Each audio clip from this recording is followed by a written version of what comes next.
삭개오는 예수님께서 여리고에 오셨다는 소식을 듣고 만나보기 위해서 세관 청장실을 뛰쳐나왔지만 예수님 주변에 사람이 너무 많았습니다. 게다가 그는 성인 평균 키보다 훨씬 작아서 아무리 까치발을 들어도 예수님을 볼 수가 없었습니다. 펄쩍 뛰면 웬만하면 보는데 그것도 안 됐던 것 같습니다. 이 많은 사람이라는 외적 장애물과 키가 작다는 자신의 내적 장애물을 극복하기 위해 그는 얼른 달려가서 돌 무화과 나무로 올라갑니다. 얼마나 예수님을 만나보고 싶었는지를 알 수 있습니다. 삭개오가 왜 이렇게까지 예수님을 보고자 하는 것입니까? 유명한 분이라서 연예인처럼 얼굴 구경을 하려는 것입니까? 그렇지 않습니다. 예수님께서 어떠한 사람인가 궁금했습니다. 예수님의 가르침이 무엇인가? 예수님의 삶과 인격은 어떤 분인가? 알고 싶었다는 것입니다. 보통 세리들은 세금을 거두기 위해서 어떤 사람의 재산 내역을 궁금해하지 그 사람의 됨됨이, 인간성, 사상 등은 궁금하지 않습니다. 얼마를 벌었으니 얼마를 뜯어낼 수 있는가? 이것을 이제 세리들은 생각합니다. 또한 부자들의 관심도 대개는 무엇을 먹고 마시고 즐길까 하는 세속적, 쾌락적인 것들입니다. 그런데 여리고의 부자 세리장 삭개오는 예수님은 누구신가? 질문합니다.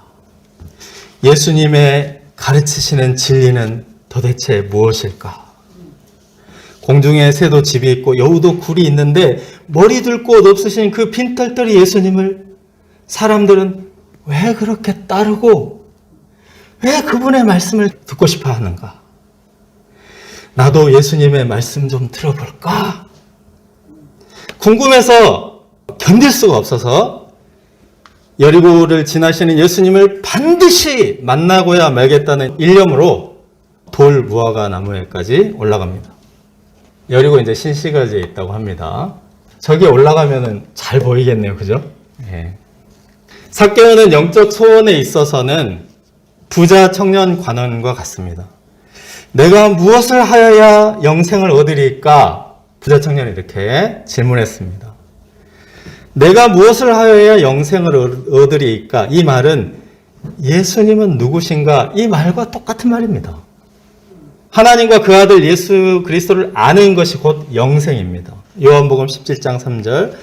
영생은 곧 유일하신 참 하나님과 그가 보내신 자 예수 그리스도를 아는 것이니이다. 그런데 부자 세리장 삭개오와 이 부자 청년 관원의 차이점이 있습니다. 차이점. 영적인 소원은 똑같은데 차이점. 부자 청년은 길에서 예수님의 말씀을 듣고 부담스럽게 여기고 돌아가 버렸고 삭개오는 예수님을 영접한 것입니다. 예수님은 돌 무화과 나무에까지 올라간 그 삭개오의 순수한 영적 소원을 기뻐하십니다. 삭개오야, 속히 내려오라. 내가 오늘 내 집에 머물러야 하겠다. 이 말은 단순히 1박하고 가겠다 그런 말이 아닙니다. 전도자로서 그 집에 들어가셔서 동네 사람들을 다 모아서 전도도 하고 병도 고치고 귀신을 쫓아내는 등 삭개오의 집을 교회처럼 사용하겠다 하는 말입니다. 공적인 교회 건물이 없던 초대교회 시대에는 그 마을에서 가장 헌신된 신자의 집이 곧 교회였습니다. 그래서 순회 전도자들이 그 집에 들어가서 전도하고 가르치고 상담하고 초대교회의 전형적인 사역 방식, 하우스 오픈입니다. 예수님의 제안에 삭개오는 내가 로마 공무원이라 우리 집 오시는 건 부담스러운데 하지 않았습니다. 급히 내려와서 즐거워하며 영접합니다. 7절을 보시면 사람들이 험담을 합니다. 예수님 험담합니다. 저가 죄인의 집에 유하러 들어갔도다. 그러나 이것은 불필요한 걱정이었습니다. 그날 삭개오의 집에서는 예수님의 말씀잔치, 또 병고침과 치유와 회복의 잔치, 천국잔치가 벌어졌고, 그 절정은 삭개오의 변화입니다. 예수님을 영접한 삭개오는 소유의 절반을 뚝 떼어서 가난한 자들에게 구제할 것을 흔쾌히 결단합니다. 그리고 부정한 세금, 징수, 속여 빼앗은 일이 있으면 4배의 보상을 결단합니다.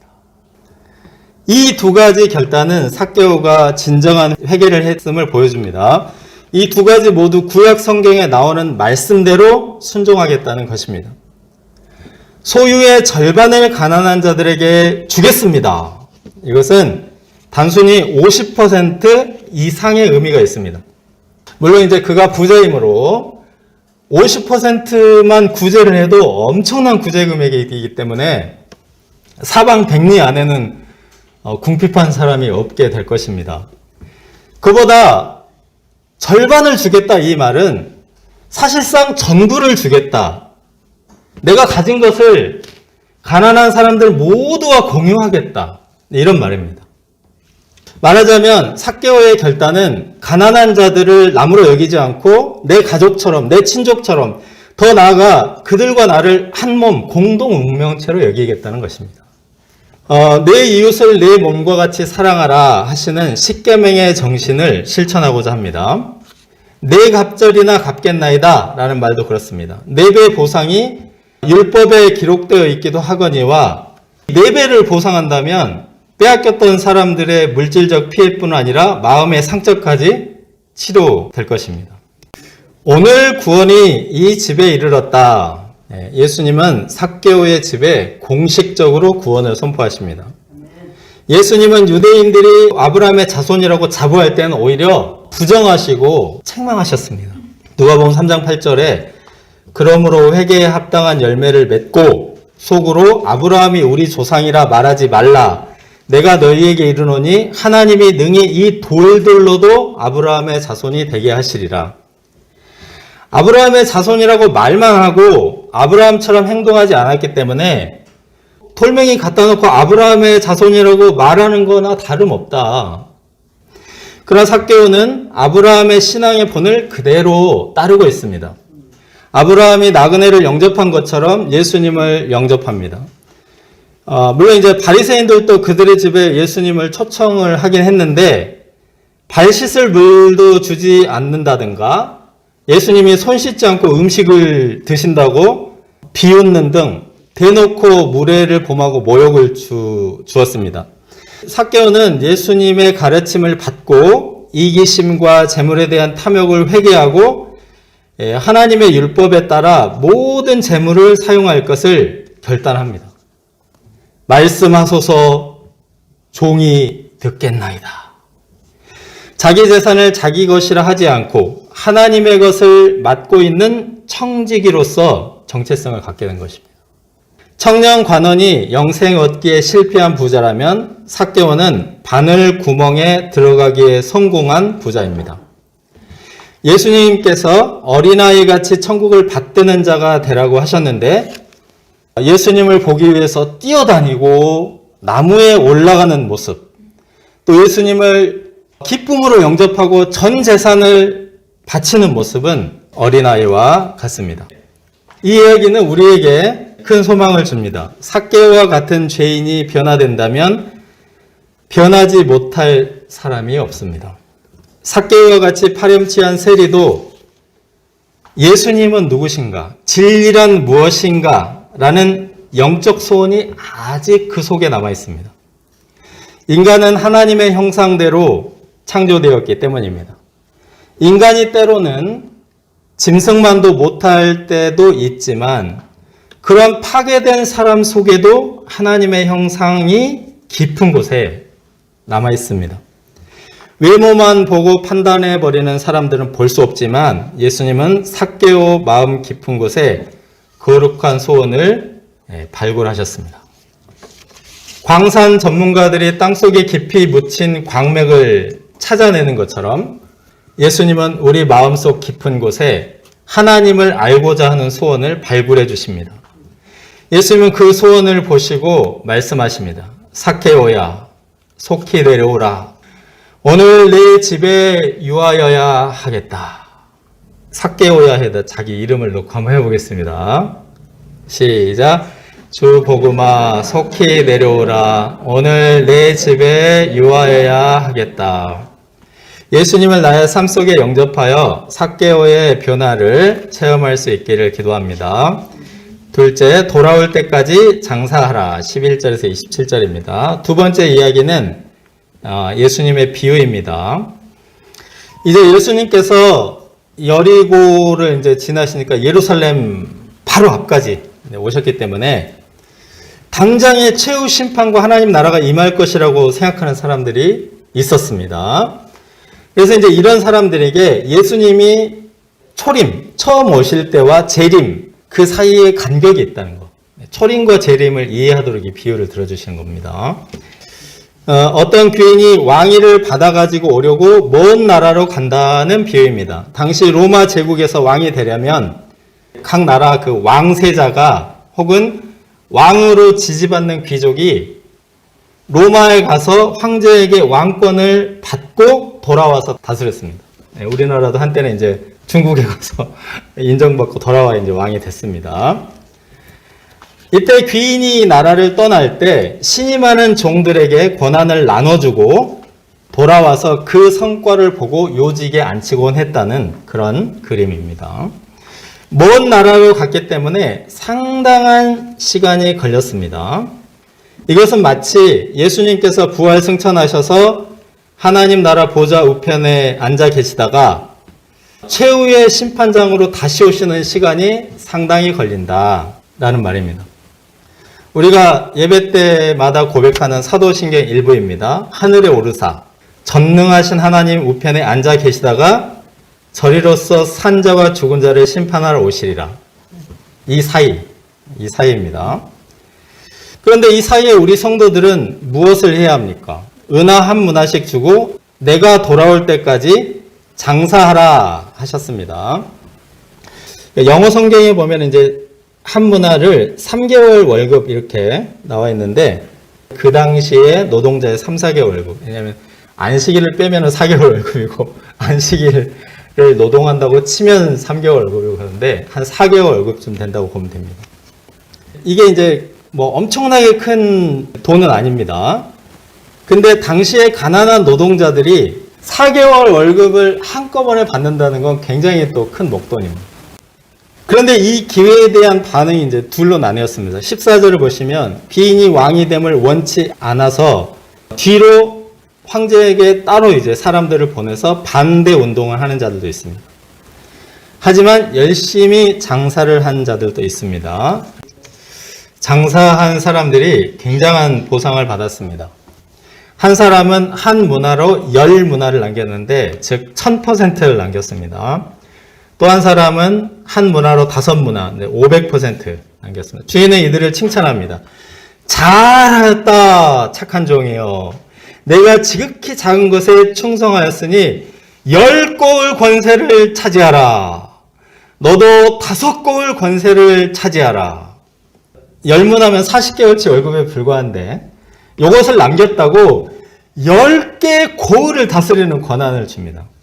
사실 이것은 왕이나 다름없는 엄청난 지위입니다. 크게 보상해 주셨습니다. 반면에 왕됨을 원치 않았던 자는 받은 한 문화를 수건에 싸서 돌아왔습니다. 왜 그렇게 하였습니까? 그는 귀인을 이렇게 평가합니다. 두지 않은 것을 취하고 심지 않은 것을 거두는 자, 조폭이나 악독 기업주 같다고 악평을 하였습니다. 한 문화당 한 고를 주는 그 보상을 보면은 이 주인은 은혜롭고 너그럽고 풍성한 축복의 왕이십니다. 그런데 이 사람의 평가는 너무나 근거 없는 모함과 비방입니다. 22절, 27절을 보시면 왕이 된 귀인은 그의 한 문화를 빼앗아서 10문화 있는 자에게 줍니다. 그리고 왕됨을 원치 않았던 모든 원수들을 끌어다가 죽였습니다. 이 비유는 1차적으로 예수님께서 맡기신 지극히 작은 것에 충성하라. 다시 오실 그리스도의 큰 보상이 있을 것이다 라는 메시지를 줍니다. 우리에게 맡기신 한 문화 같은 것이 있습니다. 우리 1대1 성경 선생으로 부르심 받아서 양 한 사람을 맡기셨습니다. 또 재능에 따라서 어떤 사람에게는 음악 사역, 어떤 사람에게는 섬김을, 또 어떤 사람에게는 기도의 한 문화를 맡기셨습니다. 맡기신 것이 이제 마태복음의 비유처럼 한 달란트 같이 큰 것이 아닐 수 있습니다. 그렇다고 하더라도 예수님께서 맡기신 것이니 작아도 소중한 사명임이 분명합니다. 한 문화에 충성할 수 있기를 기도합니다. 그래서 다시 오실 예수님께 보소서 내가 이렇게 남겼습니다 라고 고백하면 좋겠습니다. 그런데 이제 이 비유의 더 큰 교훈은 왕됨을 원치 않는 자에게 있습니다. 한 문화를 수건에 싸서 서랍 깊숙이 감추어 두었든지 땅에 파묻어 버렸든지 장사하지 않는 자들을 향한 메시지입니다. 오늘 말씀의 분량도 장사한 사람들보다는 하지 않은 사람들에게 훨씬 많은 분량을 할애하고 있습니다. 장사하지 않은 자는 갖가지 핑계를 댑니다. 장사가 힘들다면 은행에 맡기기라도 하면 이자라도 나올 텐데 그것마저도 하지 않았습니다. 이것은 예수님이 다시 오실 것을 기다리지 못하는 문제입니다. 초대교회 때도 예수님께서 곧 재림하시리라 생각했는데 10년, 20년 기다려보고 안 오실 것 같아서 사명을 버리고 교회도 버리고 떠난 사람들이 많았습니다. 그렇다면 오래 기다리면서 장사하지 않는 자들은 이처럼 심판받을 줄 알아라 라는 협박입니까? 그것이 아닙니다. 오래 기다린 것은 맞지만 반드시 오실 것이니 지금이라도 한 문화를 가지고 장사하라는 것입니다. 그 10문화 남긴 사람, 5문화 남긴 사람 두 사람 모두 이윤을 남겼습니다. 이 성경에서 2라는 숫자는 증인의 숫자이면서 일관성 의미하기 때문에 성경에서 이제 어떤 사건이 2번 나온다 그러면 일관적으로 그렇게 했다는 것입니다. 모두가 그렇다 이런 뜻이거든요. 그래서 두 사람이 장사해서 두 사람이 다 남겼잖아요. 이 말은 실패가 없는 장사, 망하지 않는 장사. 복음 장사는 반드시 대박이 나는 것이다. 이런 말입니다. 부자 청년과 삭개오 중 누가 장사에 이익을 남겼습니까? 부자 청년은 그 한 문화를 묻어버린 경우이고 삭개오는 한 문화로 장사를 한 경우입니다. 오늘 말씀에 따르면 부자 청년은 악한 종이고 삭개오는 착한 종입니다. 삭개오처럼 묻어둔 한 문화를 발굴하여 하나님의 말씀에 순종하는 장사, 이웃을 사랑하는 장사, 큰 상이 있을 것입니다. 각 사람이 예수님이 주신 한 문화로 장사하여 영적인 활기가 넘치는 교회가 될 수 있기를 기도합니다.